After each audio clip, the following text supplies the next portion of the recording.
बिस्मिल्लाहिर्रहमानिर्रहीम। अस्सलाम वालेकुम काश्तकार भाइयों। देखें जी, आज की वीडियो का मौजू है गंदम के बाद काश्त होने वाले कमाद के बारे में। किस तरह से हमने इसमें गोबर खाद डाली, ज़मीन को तैयार किस तरह किया, कितनी फास्फोरस डाली, दानेदार जहर कितने डाले, किस वक़्त डाले और यूरिया का कब इस्तेमाल किया, नाइट्रोफास कब डाली। तो ये तमाम चीज़ें मैं आज आपको बताने वाला हूँ। ये हमारा आज का 60 दिन का, यानी कमाद के काश्त को 60 दिन हो चुके हैं, यानी 2 माह। मैं आज 2 माह तक का आपको मुकम्मल इस कमाद का प्लान बताता हूँ। देखिए, ये गंदम के बाद काश्त होने वाला कमाद है। इससे हम ज़्यादा से ज़्यादा पैदावार किस तरह ले सकते हैं। तो वीडियो को एंड तक देखना है ताकि आप भी गंदम के बाद काश्त होने वाले कमाद से अच्छी पैदावार ले सकें। काश्तकार भाइयों, देखें, लेट काश्त होने वाले कमाद से हम अच्छी पैदावार के लिए ज़मीन की तैयारी बहुत अहम किरदार अदा करती है। सबसे पहले गंदम के बाद हमने ज़मीन को अच्छी तरह तैयार करना होता है। उसको रोनी कर कर अच्छी तरह तैयार करके फिर कमाद लगाना चाहिए, क्योंकि ज़मीन को ठंडा करना ज़रूरी होता है। जब हम खेत की रोनी कर देते हैं, ज़मीन को ठंडा करने से हमारा उगाव बेहतर होता है और उगाव के साथ साथ हमारी कमाद की ग्रोथ और शगुफ़े भी अच्छे बनते हैं, ग्रोथ भी ज़्यादा होती है। तो इस तरह हमने रोनी करके ज़मीन को तैयार किया। अच्छी तरह तैयारी के बाद हमने इसमें गोबर खाद डाली। गोबर खाद के यानी 2 से 3 ट्राले गोबर खाद डाली। इस तरह ज़मीन को फिर तैयारी करने के बाद हमने इसमें खेलें बना दी। खेलें बनाकर काश्तकार भाइयों, हमने इसमें कमाद काश्त किया। कमाद की खेलों के अंदर सम्मे डाले। सम्मों के ऊपर खादें किस तरह डाली। हमने सम्मों को खेलों के अंदर डालकर उसमें डीएपी और पोटाश, यानी एक बैग जो हमने इस कमाद में इस्तेमाल किया, मैं वो आपको बताने वाला हूँ। 1 बैग डीएपी और 1 बैग पोटाश, एसओपी सोना वालों की 50 किलो वाली, वो हमने खेलों के अंदर डाल दी। साथ 2 थैली फेप्रोनिल रेफरी, वो हमने खेलों के अंदर सम्मों के ऊपर डाल दिया। और साथ ही साथ मैं और चीज़ बताता चलूँ, 400 ग्राम थायोफिनेट और 2 जब्रेक्स, यानी 20 ग्राम जब्रेक्स का हमने सम्मों के ऊपर स्प्रे कर दी। इस तरह सम्मों के ऊपर स्प्रे करने के बाद हमने सम्मों के ऊपर यानी समय डालकर सम्मों के ऊपर खाद और स्प्रे करके दानेदार जहर डालकर सम्मों को मिट्टी से दबा दिया, यानी सम्मों के ऊपर मिट्टी चढ़ा दी। उसके बाद काश्तकार भाइयों, हमने इसमें पहला पानी लगाया। पहले पानी पर हमने इसमें जड़ी बूटियों के लिए डुअल गोल्ड फी एकड़ के हिसाब से 800 मिलीलीटर फ्लड की, ताकि जड़ी बूटियों को बर वक्त कंट्रोल किया जा सके। इस तरह काश्तकार भाइयों, हमने काश्त के वक़्त जो चीज़ें इस्तेमाल की वो मैंने आपको बता दी। उसके बाद हमने इसमें 21 दिन बाद, यानी काश्त के 21 दिन बाद हमने इसमें 1 बोरी ज़बरदस्त यूरिया, यानी यूरिया जो ज़िंक कोटेड होती है, वो 1 बैग डाल दिया। उसके साथ हमने 1 बैग दानेदार ज़हर फेप्रोनिल 8 किलो वाली फिर हमने यूरिया के साथ डाल दी, ताकि हम अपनी कमाद की फसल को बोरर से भी बचा सकें। देखें, लेट काश्त कमाद को बोरर से बचाना भी बहुत ज़रूरी है और फास्फोरस भी वक़्त पर डालना।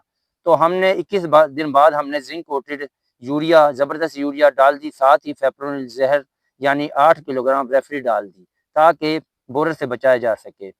इससे अगला मरहला काश्तकार भाइयों, हमने फिर 10 दिन बाद हमने इसमें 1 बैग नाइट्रोफास का खेलों के अंदर डालकर पानी लगा दिया, यानी 1 बैग नाइट्रोफास डाल दी। इसी तरह 1 बैग नाइट्रोफास के बाद हमने इस कमाद को खेत को जुताई कर दिया, यानी ताकि गोडी वाली हल से जुताई कर दिया। जुताई करने के बाद हमने इसको पानी लगाया। पानी लगाने के बाद फिर इसको जुताई की और जुताई के बाद हमने इसमें फिर मुड्ढों पर मिट्टी चढ़ाते वक़्त आधी बैग डीएपी, यानी 25 किलोग्राम डीएपी और 25 किलोग्राम यूरिया नाइट्रोजन वो डाल दी। वो डालकर 2 थैले दानेदार ज़हर, यानी 1 थैला फेप्रोनिल और 1 थैला सफ़ायर, उसमें क्लोरेंट्रा, निलिप्रोल और एमामेक्टिन है। इस तरह 16 किलोग्राम हमने दानेदार ज़हर, आधा बैग डीएपी और 25 किलोग्राम नाइट्रोजन, तमाम चीज़ें डालकर हमने मुड्ढों पर मिट्टी चढ़ा दी। मिट्टी चढ़ाने के बाद काश्तकार भाइयों, देखें, हमने इसमें पानी लगा दिया और इस तरह हमने अब तक जो 60 दिन तक का इस कमाल का खाद और दानेदार जहर और जो भी तमाम फर्टिलाइज़र, जिंक कोटेड यूरिया, सादा यूरिया, जो नाइट्रोफास, जो चीज़ें हमने जितने जितने वक्फे से डाली हैं वो मैंने आपको बता दी। बाकी काश्तकार भाइयों देखें, हमने फास्फोरस बेहतरीन इस्तेमाल की, शगुफ़े माशाल्लाह बेहतरीन देखें, ये शगुफ़े हैं, देखें इधर दिखाएँ। देखें फास्फोरस अच्छी डालने से और वक़्त पर डालने से हम बेहतरीन शगुफ़े हासिल किए हैं, देखें।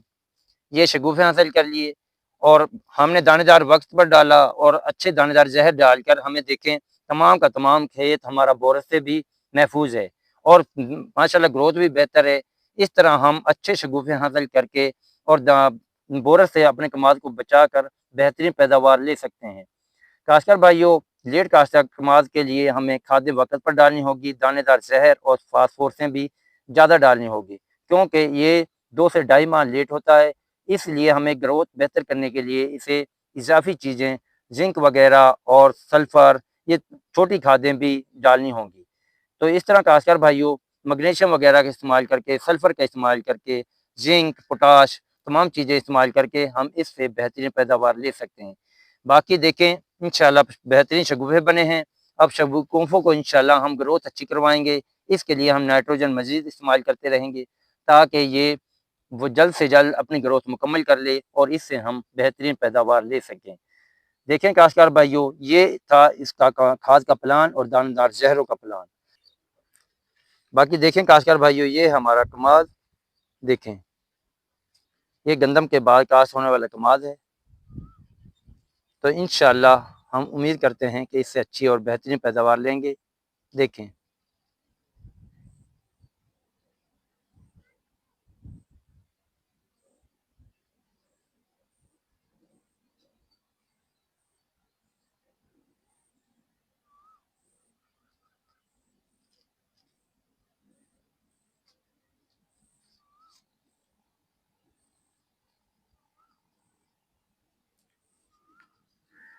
देखें काश्तकार भाइयों, ये है हमारा गंदम के बाद काश्त होने वाला कमाद।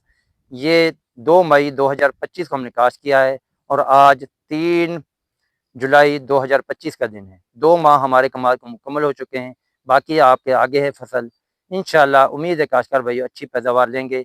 अगर काश्तकार भाइयों आपको वीडियो अच्छी लगी और मेरे खाद की प्लानिंग अच्छी लगी तो चैनल को सब्सक्राइब करें।